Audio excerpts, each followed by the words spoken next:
الحمدللہ وحدہ والصلاۃ والسلام علی من لا نبی بعد اما بعد۔ سوال موصول ہوا ہے کہ اللہ کہاں پر ہے؟ ہم کہتے ہیں کہ جناب اللہ عرش پر ہے۔ اہل سنت والجماعت کا اس عقیدہ پر اجماع ہے کہ اللہ تعالیٰ عرش پر ہے، مخلوق سے جدا ہے۔ اس کے برعکس اہل باطل کا عقیدہ ہے کہ اللہ تعالیٰ ہر جگہ موجود ہے۔ قرآن و حدیث اور اجماع و فطرت اس باطل عقیدہ کا رد کرتے ہیں۔ شیخ الاسلام ابن تیمیہ رحمہ اللہ 661 ہجری کی پیدائش ہے، 728 ہجری ان کی وفات ہے۔ فرماتے ہیں کہ ذات باری تعالیٰ کے بارے میں چوتھی قسم کے لوگ امت مسلمہ کے اسلاف اور ائمہ دین و علم ہیں۔ وہ کتاب و سنت میں جو کچھ بھی آیا ہے اس پر بغیر کسی تحریف کے ایمان لائے ہیں اور اس کا اثبات کیا ہے۔ انہوں نے اس بات کا اثبات کیا کہ اللہ تعالیٰ آسمانوں کے اوپر ہے اور وہ اپنے عرش پر مستوی اپنی مخلوق سے جدا ہے۔ سمجھ آ رہی نا بھائی؟ اس کے ساتھ ساتھ اللہ تعالیٰ اپنے بندوں کے ساتھ بھی ہوتا ہے، عام لوگوں کے ساتھ اپنے علم کے اعتبار سے، اپنے انبیاء و اولیاء کے ساتھ مدد، نصرت اور کفایت کے اعتبار سے بھی ہوتا ہے، اور قریب اور مجیب بھی ہے۔ سورۃ مجادلہ کی آیت نمبر 7 میں یہ بات موجود ہے کہ اللہ تعالیٰ اپنی مخلوق کا پورا علم رکھتا ہے۔ اللہ تعالیٰ کے نبی صلی اللہ علیہ وسلم یہ دعا پڑھا کرتے تھے، اللہم انت الصاحب فی السفر والخلیفۃ فی الاہل۔ اے اللہ تو سفر میں ساتھی اور گھر میں نائب ہے۔ صحیح مسلم حدیث نمبر 1342۔ اللہ تعالیٰ سفر میں مسافر کے ساتھ بھی ہوتا ہے اور اس کے وطن میں اس کے گھر والوں کے ساتھ بھی ہوتا ہے۔ اس سے یہ لازم نہیں آتا کہ اللہ تعالیٰ مخلوق کی ذاتوں کے ساتھ ملا ہوا ہے۔ اس کی دلیل کیا ہے؟ یہ فرمان محمد ہے جو سورۃ الفتح آیت نمبر 29 میں ہے، محمد الرسول اللہ والذین معہ، محمد الرسول اللہ اور جو لوگ ان کے ساتھ ہیں۔ میرے بھائی، یہاں مراد یہ ہے کہ وہ لوگ جو ایمان کے اعتبار سے آپ کے ساتھ ہیں، یہ مطلب ہرگز نہیں کہ وہ صحابہ کرام کی ذاتیں آپ صلی اللہ علیہ وسلم کی ذات کے ساتھ ملی ہوئی ہیں۔ مجموع الفتاوی لابن تیمیہ جلد نمبر 5 اور صفحہ 231۔ اگر کوئی کہے کہ اس فرمان نبوی کا کیا معنی ہے، اذا کان احدکم یصلی فلا یبصق قبل وجهه فان اللہ قبل وجهه اذا صلی، یہ صحیح بخاری جلد نمبر 1 صفحہ 58 اور حدیث نمبر 406، صحیح مسلم جلد نمبر 1 صفحہ 307 اور حدیث کا نمبر ہے 547۔ اذا کان احدکم یصلی، جب تم میں سے کوئی نماز پڑھے، فلا یبصق قبل وجهه، تو اپنے سامنے نہ تھوکے، فإن اللہ قبل وجهه، کیونکہ جب وہ نماز پڑھتا ہے، اذا صلی، جب وہ نماز پڑھتا ہے تو اللہ تعالیٰ اس کے سامنے ہوتے ہیں، قبل وجهه۔ ہم کہتے ہیں کہ ان جیسی احادیث مبارکہ کا ظاہری معنی حق ہے۔ امام ابن عبد البر جن کی پیدائش 368 ہجری ہے اور وفات 463 ہجری ہے، فرماتے ہیں کہ بعض لوگ جو معتزلہ کے مذہب کی طرف مائل ہوئے ہیں، انہوں نے اس حدیث سے استدلال کیا ہے کہ اللہ تعالیٰ ہر جگہ میں ہے، عرش پر نہیں ہے۔ یہ بات ایسا کہنے والے کی جہالت ہے، کیونکہ جس حدیث میں قبلہ کی جانب تھوکنے سے ممانعت وارد ہوئی ہے، اسی حدیث میں نمازی کے لیے اپنے پاؤں کے پنجے اور بائیں جانب تھوکنے کی اجازت بھی موجود ہے۔ یہ بات ان کی طرف سے اللہ تعالیٰ کے ہر جگہ ہونے کا دعویٰ کی دلیل کا توڑ ہے۔ التمہید لابن عبد البر جلد نمبر 14 اور صفحہ نمبر 157۔ شیخ الاسلام ابن تیمیہ رحمہ اللہ فرماتے ہیں کہ یہ حدیث اپنے ظاہر معنی پر حق ہے۔ اللہ تعالیٰ اپنے عرش پر ہونے کے ساتھ ساتھ نمازی کے سامنے بھی ہوتا ہے۔ یہ صفت تو مخلوقات کے لیے بھی ثابت ہے۔ جیسا کہ اگر انسان آسمان سورج چاند سے سرگوشی کرے تو آسمان سورج اور چاند اس کے اوپر ہونے کے ساتھ ساتھ اس کے سامنے بھی ہوں گے۔ الفتاوی یہ کتاب کا حوالہ ہے، الفتاوی الحمویۃ الکبریٰ لابن تیمیہ جلد نمبر 2 صفحہ 118۔ دوبارہ سنیں، الفتاوی الحمویۃ الکبریٰ، الحمویۃ الکبریٰ لابن تیمیہ جلد نمبر 2 صفحہ 118۔ دوسرا والا مجموع الفتاوی لابن تیمیہ جلد نمبر 5 صفحہ 107۔ نیز فرماتے ہیں، یعنی اس بارے میں خلاصہ کلام یہ ہے کہ کتاب و سنت سے مکمل ہدایت اور کامل نور اس شخص کو حاصل ہوتا ہے جو قرآن و سنت پر تدبر کرتا ہے، حق کے اتباع کا ارادہ رکھتا ہے، کلمات میں تعریف اور اللہ تعالیٰ کے اسماء و صفات میں الحاد سے اعراض کرتا ہے۔ کوئی یہ گمان نہ کر بیٹھے کہ اس میں سے کوئی بات ایک دوسرے سے متنافس ہے۔ مثلاً کوئی یہ کہے کہ قرآن و سنت میں اللہ تعالیٰ کے عرش پر ہونے کا بیان اس فرمان الہی کے خلاف ہے۔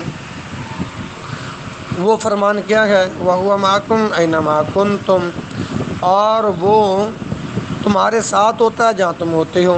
نیز اس فرمان نبوی کے بھی خلاف ہے کہ جب تم میں سے کوئی نماز کے لیے کھڑا ہوتا ہے تو اللہ تعالیٰ اس کے سامنے ہوتا ہے۔ یہ تعارض والی بات غلط ہے، کیونکہ اللہ تعالیٰ ہمارے ساتھ بھی حقیقی طور پر ہے اور عرش پر بھی حقیقی طور پر ہے۔ ان دونوں چیزوں کو اللہ تعالیٰ نے یوں جمع کیا، والذی خلق السماوات والارض فی ستۃ ایام ثم استوى علی العرش یعلم ما یلج فی الارض وما یخرج منها وما ینزل من السماء وما یعرج فیہا وهو معکم اینما کنتم واللہ بما تعملون بصیر۔ وہی ذات ہے جس نے آسمانوں اور زمین کو 6 دنوں میں پیدا کیا، پھر عرش پر مستوی ہوا۔ وہ زمین میں داخل ہونے والی اور اس سے نکلنے والی چیزوں، آسمان سے اترنے والی اور اس میں چڑھنے والی چیزوں کو جانتا ہے، اور وہ تمہارے ساتھ ہوتا ہے جہاں بھی تم ہوتے ہو۔ اللہ تعالیٰ تمہارے اعمال کو دیکھنے والا ہے۔ اس آیت میں اللہ تعالیٰ نے ہمیں خبر دی ہے کہ وہ عرش پر ہر چیز کو جانتا ہے، اور ہم جہاں بھی ہوتے ہیں وہ ہمارے ساتھ ہوتا ہے، جیسا کہ حدیث اوال میں نبی اکرم صلی اللہ علیہ وسلم نے فرمایا اللہ تعالیٰ عرش کے اوپر ہے اور تمہارے اعمال کو جانتا ہے۔ اس کی وجہ یہ ہے میرے بھائیوں کہ عربی لغت میں مع کا کلمہ جب مطلق استعمال کیا جائے تو اس سے مراد بغیر کسی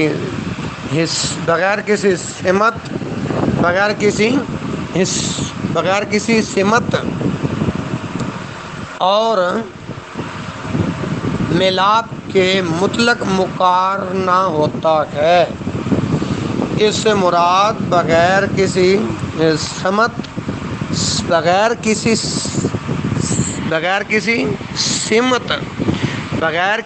سمت یا ملاپ کے مطلق مقارنہ ہوتا ہے۔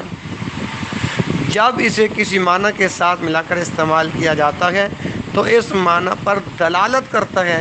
یہ کہا جاتا ہے کہ ہم چلتے ہیں تو ہمیشہ چاند اور ستارے ہمارے ساتھ ہوتے ہیں، اور یہ بھی کہا جاتا ہے کہ یہ سامان میرے ساتھ ہے۔ آپ یہ بات اس وقت بھی کہہ دیتے ہیں جب سامان آپ کے سر پر ہو، اس لیے وہ آپ کے ساتھ ملا ہوتا ہے۔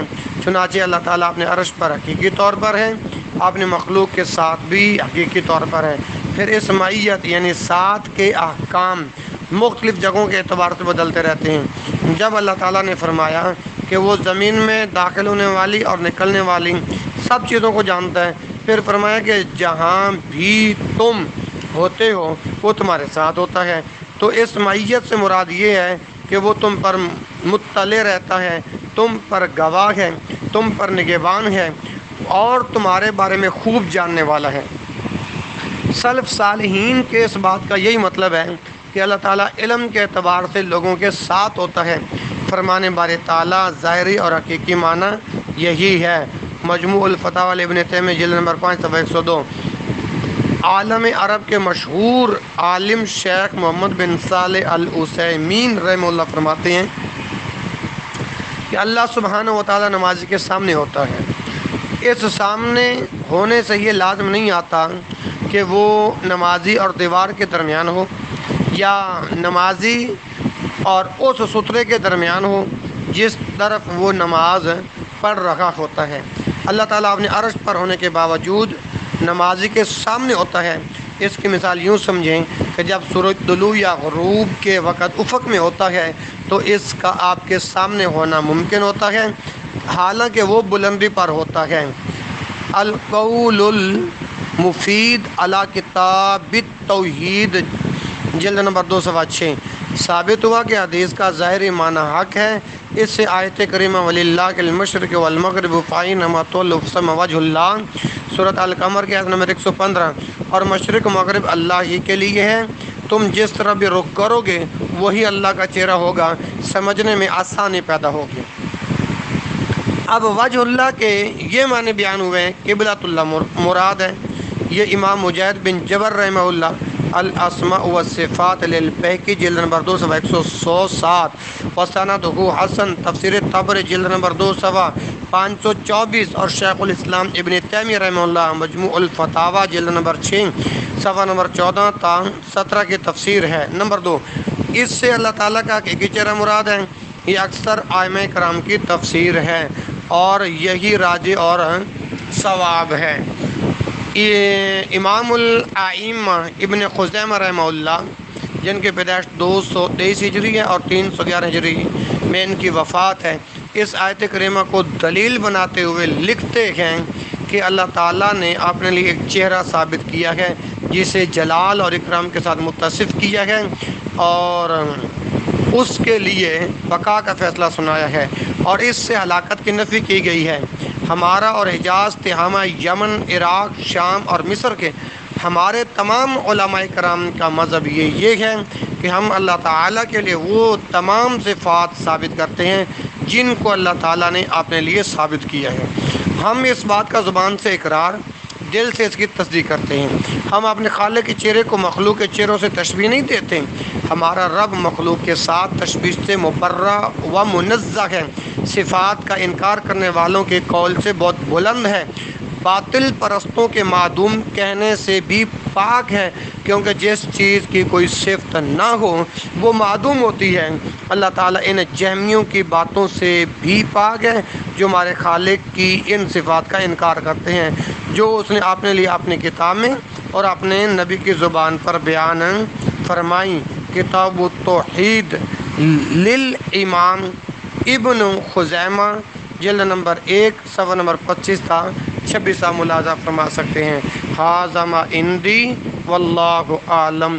اللہ تعالی ہمیں حق کو سمجھنے کی توفیق عطا فرمائے اور اسی عقیدے پر ہمارا ایمان، ایقان اور اعتقاد رکھنے کی توفیق عطا فرمائے۔ اللہ تعالیٰ الرحمن علی العرش استویٰ، اللہ تعالیٰ ذات کے اعتبار سے آسمانوں پر ہے اور اپنی قدرت کاملہ کے ساتھ ہر ایمان والے کے ساتھ ہے۔ ھذا ما عندی واللہ اعلم۔